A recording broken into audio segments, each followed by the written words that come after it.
Hey everybody, welcome back to another Tuesday's Tech Talk. As you can see, we're kind of right back where we left off last week, where we started the upgrade of this little Klipsch speaker here. Before I get any further into the whole upgrade and walk you through what we're going to do to it, I wanted to kind of go back and pick up a couple of questions that I keep seeing over and over. Two questions. One is, how do I know that the upgrade that I've come up with is going to sound better than what Klipsch originally put in the speaker? And the other question is, if it does sound better, why didn't Klipsch use those parts or do what you did from the factory? So let's take the first question there. How do I know that what I've done is going to sound better? And a lot of guys are just looking at the measured frequency responses and they're saying, okay, you made the frequency response smoother, it is flatter, it is more balanced, but how do you know it won't sound better the way Klipsch had it? You know, maybe they wanted the top end a little higher, maybe they wanted a little dipped area there because it'll sound better if that area is dipped. No, that's very little to do with the overall upgrade. Yes, I made the frequency response more accurate, but it's not just in the frequency response. That's not the huge difference that we're looking at here in the upgrade. Yeah, there's no more dipped area there. Certainly you would hear the dipped area. That's not as big of an issue as the phase relationship as far as time arrival of the tweeter versus the woofer and how that's interacting. And the big difference is the quality of the parts. Quality of the parts is huge. I kind of went through and did some math on the crossover that Klipsch has here, and they have a generic board that they use in a couple of different models. They've got two different model numbers there on the board that they use this board for. I doubt that the components are the same. They may be the same, but so they had these things, probably thousands of them made, and they use good purchasing power when you're making lots of stuff to get the cost of these parts down. So I'm guessing that the total for these is somewhere in the $3 to $4 range is what they're paying for the whole thing, versus this one larger inductor that I'm using in the upgrade is a $16 inductor. So you know, already the difference in this disparity of the cost of the parts is pretty significant. This Sonacap, which is a really high-end cap, is $9.95. Little RC cap is about $2 and some change. The Mills resistors are $6 a piece, you know, versus the Sandcast resistor, which is not one of your better sounding resistors. There's a lot of grittiness, a lot of degrading of the signal that you get passing it through the Sandcast resistors, but they're like 10 or 12 cents. So they're having to put this level of product in the speaker to meet the price points that they're selling it at. You got to remember, this thing is selling for $600. I think I've seen it around that range. If you find it on sale, you might find it for $500. So they're having to build the whole speaker for $120 for the pair, and that's boxing and everything. That's the normal budgeting of what they have to build it for versus what it's going to retail for. And my whole kit that I've come up with, which is all new crossover parts, which was, I think, a little under $47 worth of parts, plus tube connectors, plus the wiring, plus a sheet of no-res, totaled up to like $209. So if they took another $209 and put it into the design, and let's say they don't spend $209 on it because they're using purchasing power, let's say it's only $150, then that's going to increase this price by another $750. Even if they got it down to $100, I mean, you're looking at another $500 that it's going to hit the retail price. So the bean counters involved in trying to make sure these things hit the price points that they're going to hit aren't going to let them put high quality connectors and high quality parts and load it with no-res and things like that, because it's going to drive the price up. These would be $1,200 or $1,300 a pair. So it's obvious why they don't go to that level of performance with a product that they're targeting for this budget price point. And they did a really good job at offering pretty good value for that price point. So they really can't afford to do that level for one. So that's one of the reasons the factory doesn't do it. Now, people are asking, you know, how do they sound? How do you know what you've done sounds better than what they've done? Well, for years and years we've compared the sound of these parts. We can drop these parts in and out of the circuit and make A/B comparisons, and there's a pretty significant difference in the way they sound. There's a huge difference in clarity and detail levels, space between notes. A lot of these parts here cause a lot of smearing. They'll blend a lot of things together. You won't get that clarity that you get from the higher quality parts. I'll give you an example of just an iron core inductor, which is, you know, uses a fraction of the amount of copper versus an air core inductor. You know, even this little inductor here has more copper in it than this large one that they're using. In fact, I weighed these a little bit ago, and this one inductor weighs considerably more than the entire crossover. So when you take an inductor and you put an iron core through the center of it, what you're doing is you're making the value go up a lot. So you're using a lot less copper to get the same value that you need in the circuit. Now, what does that do in the circuit? I mean, there's a certain level of smearing that goes on from the iron core. Think of it this way. Think of back when you were in junior high and you learned that you could take a nail, and you could take that nail and you could wrap a copper wire all the way around it and hook that to a battery, and you're creating an electromagnet. Now, when you take that wire off the battery, you may remember that there was still a little bit of magnetism left in the nail. There was still a residual charge there. It didn't just dissipate that energy immediately. The same can kind of be said for an iron core inductor. It doesn't immediately dissipate that energy. There's a little bit of storage there, a little bit of smearing. When you listen to the vocals, you'll notice it's a little more run together. When you go to an air core inductor, it's a lot cleaner, a lot faster, a lot more open sounding, but it's a lot more expensive. So we already know that air core inductors sound better than iron core inductors, and when you get into higher level speakers, you'll notice they'll use all air core inductors. And even in the tweeter circuits, when the inductor already can be fairly small, you see air core inductors used quite a bit, because the iron core inductor in the tweeter circuit is really noticeable. You can really tell the smearing and the loss of detail and stuff. So big difference in the quality of the parts. We've A/B'd these parts already. We've made comparisons. We know the difference in how they sound. So we're stepping up in resistors, we're stepping up in capacitors. We're putting a really high-end capacitor on the tweeter that's really, really clean. We're going to air core inductors. We already know all those things make big differences. So I already know from the comparisons that I've done on these parts what to expect whenever we implement them into the speaker. So that's a biggie going forward. Next, we're going to look at the whole assembly and disassembly process, and the disassembly is easier than it looks. This ring is partially already off here, but there's a ring that goes around the outside of the speaker.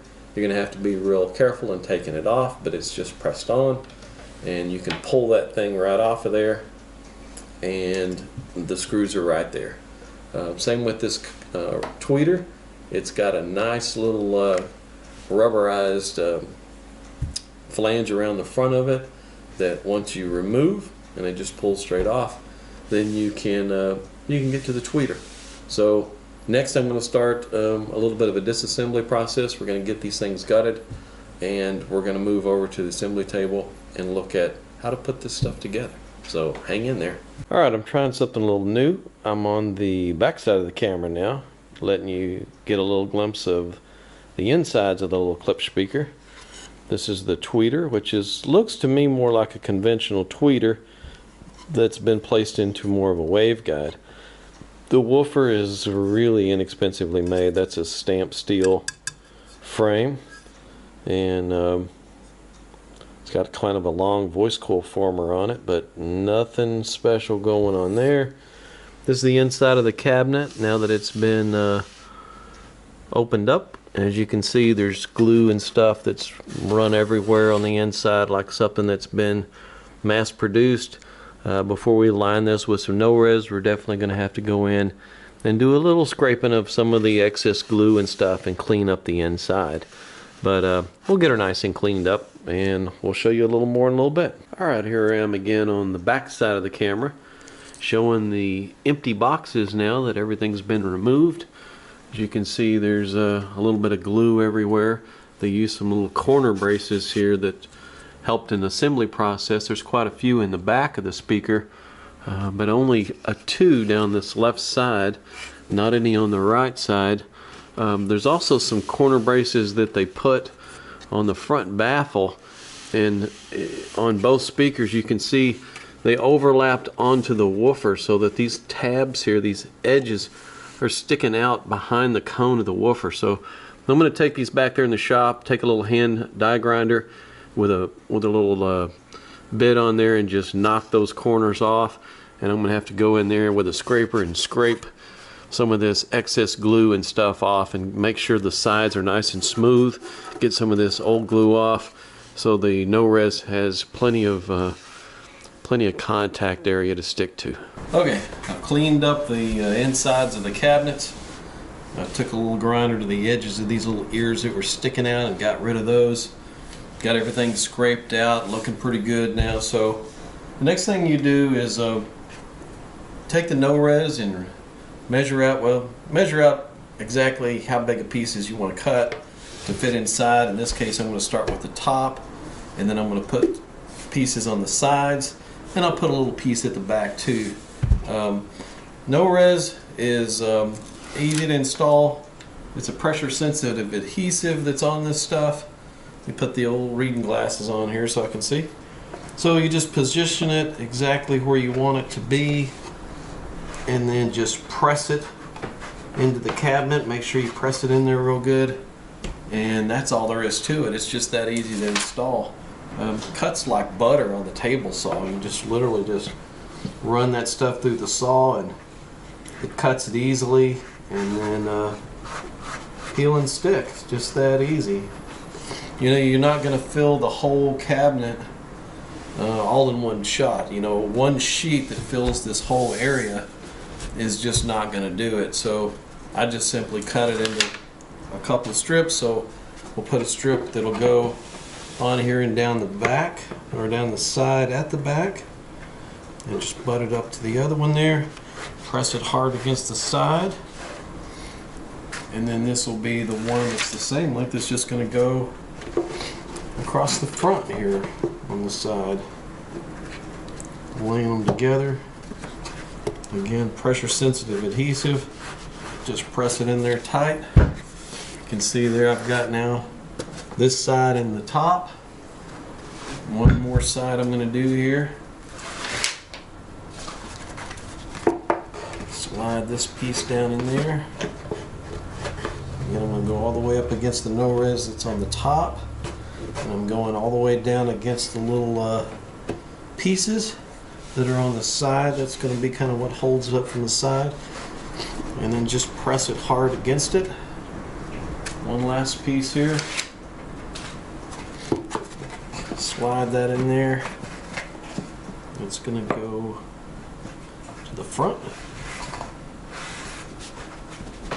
This enclosure is really easy to get it into. Look at there how easy that was. And then I've got a little piece of scrap here I'm going to put on the back wall, right in the center, in the little space that's left there. The crossover is going to go on the floor. It's going to add a lot of mass to the floor. We're going to screw it down there, so I'm not going to put any no-res on the floor at this time. But it's ready for crossover stuff now. One's done, one's not. Can you hear a difference? How about the side panels? Rattle. Oh, lots different. Now, what does that equate to when you're listening to the speaker? Well, this is noisy. This is going to buzz and rattle and really color the bass response, even up into the lower vocals. This one is not. This one is going to have much tighter, cleaner bass. You're not going to hear that buzz and the rattle. I know a lot of people think that some speakers are designed that way. They're designed so that they have a lossy box and it's going to resonate, and that's going to add some bloom to the vocal and things like that. That's not part of the signal. That's not part of the input signal. That's not good. Yeah, you never want cabinet resonances to be part of the presentation. It's not part of the input signal. It's coloration. It's something that's not part of the original. It's just horrible. And once you get used to listening to speakers that don't have it, and then suddenly you hear speakers that do have it, well, it's immediate. You notice it. It's a resonance that's not supposed to be there. No res will take care of it. It's can't get much easier than installing no res. Great stuff. Alright guys, here we are at, I guess, what you'd call phase one of tube connector installation. These are the binding post cups that were on the back of this thing, and what I've done is removed a pair of them on each of these, and just had to go through the holes that were there and chase those holes with a larger drill bit. I started with one a little larger and then went to the one that I actually needed, which was a 7/16 drill bit, to drill out the holes for these tube connectors that are going to mount through there. The tube connectors mount real easily. I've got a pair of them on here, as you can see, and I've just barely pushed them in the holes. They fit pretty tight in a 7/16 hole. And what I like to do is I like to add just a little bit of super glue right around the outside diameter of these things, and let that work its way around on it just a little bit. Don't get too much now. Just a little bit around the outside edges. That'll really glue these two plastics together and make a nice strong bond there. And just push it through the holes. And it just snapped right into place there. And we see it there on the other side. That's where we're going to make all our connections. This is a significant upgrade across the board in the performance of the speaker. The clarity and detail levels improve easily across the board with the addition of the tube connectors. The original binding posts were a thin brass post, and all of these connectors were all just made of steel. I mean, literally, here's the original ones that we're going to leave at the bottom, and we're going to leave these here. We're just going to run a little loop of wire from here up to the top to the tube connectors, so you can use either or. And I love it when you guys can use either or. You'll plug in your tube connectors, and you'll listen to it for a while, and then you'll go back to binding post and listen to it again, and I always get a response back that I can't believe how much difference this made. I can't believe what a difference it made in clarity, and my imaging is now better. Yeah, because you got all of this out of the signal path. I mean, look at this.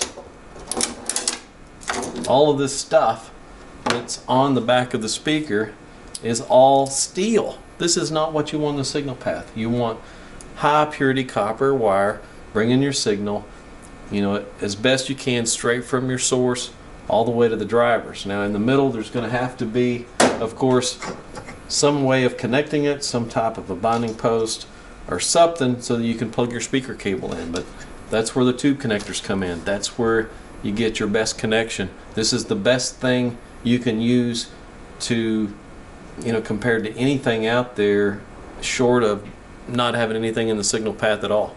Again, pure copper hollow tube. You have a input on one side where we'll have a tube connector, hollow all the way to the tip. That's going to slide all the way through this hollow tube, and then your internal speaker wire is going to slide all the way to it, so you got tip to tip contact surrounded by a copper tube. It works great. So they install just that easy. I'm going to go with some hot glue, and I'm going to go around the back side of this real well with some hot glue and make sure that it's really held in there, and then that's all they need. That'll be fine. They're in there. That's it. That's as hard as it gets. It's just that easy to install. Okay folks, back one last time here. I've been working on these things at the end of the day, off and on, is trying to stay on them as best I can. Trying to get these videos all done, step-by-step process, working you through all of this.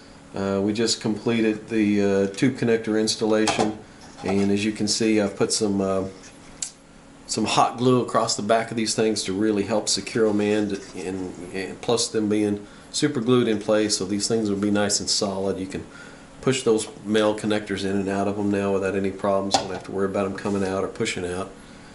I've videoed a whole group or a whole segment of videos on crossover assembly, and I've gone through the whole process of putting this stuff together. I've got some of it here. I've made some crossover boards. I'm going to shoot more videos on that, and next week we're going to see the whole segment of crossover assembly from beginning to end. We're going to wire these things up, and then we're going to mount them in the cabinets. We're going to complete the whole build next week and wrap this thing up. You guys are going to love this upgrade. It's an inexpensive upgrade compared to a lot of the upgrades we do. $209 covers everything. The sheet of no-res, two connectors, new wiring, all new parts. This will do it. I mean, this is a full-blown upgrade, replacing everything, and it's only $209. So this is, like I said, one of the cheaper upgrades we do. Usually going through and replacing everything like this is usually a lot more expensive, and it involves a lot more parts and things like that. So great deal, and tune back in next week and let's wrap this thing up and do some listening to them and make some comparisons. See y'all next time.